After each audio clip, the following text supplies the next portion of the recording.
Savez-vous que la forêt française représente 30% de la superficie de l'Hexagone?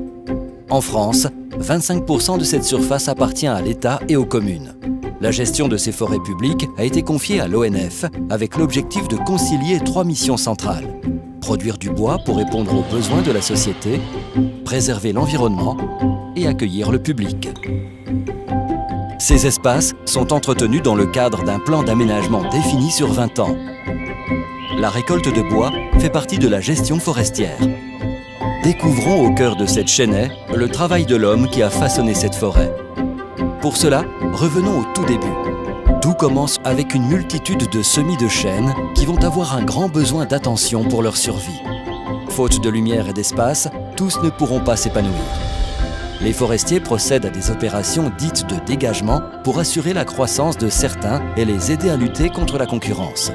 Parfois, ils posent des clôtures pour protéger les jeunes pousses des cervidés qui, en trop grand nombre, les mangent. Les semis ont grandi. Certains arbres sont marqués, signifiant qu'ils seront coupés pour laisser la place aux plus beaux spécimens sélectionnés par les forestiers. Ces derniers seront accompagnés d'autres essences qui ombrageront ainsi leur tronc et favoriseront la biodiversité. Des tracés, appelés cloisonnements d'exploitation, sont aussi réalisés pour faciliter les travaux forestiers, protéger les sols et la biodiversité lors des opérations de récolte.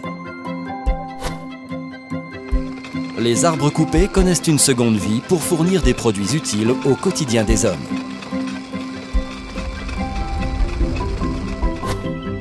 Une seconde génération de forestiers vient poursuivre le travail de ses prédécesseurs.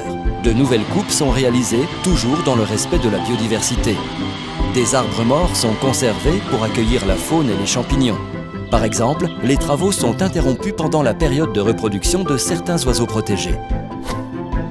Ces interventions veillent à préserver l'équilibre du paysage.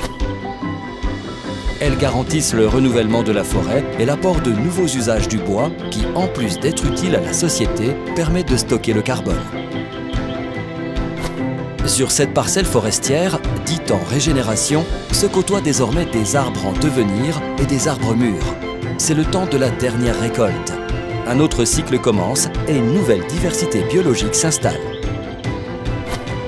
Ces grandes forêts que nous connaissons aujourd'hui sont le fruit d'un long et minutieux travail effectué par plusieurs générations de forestiers. Gérer une forêt, c'est intervenir tout au long de la vie des arbres pour répondre aux besoins de la société tout en assurant le renouvellement de ces espaces. C'est aussi préserver l'environnement et offrir un lieu de nature à des citoyens de plus en plus concentrés dans les villes. Des enjeux économiques, écologiques et sociaux au cœur des missions de l'ONF.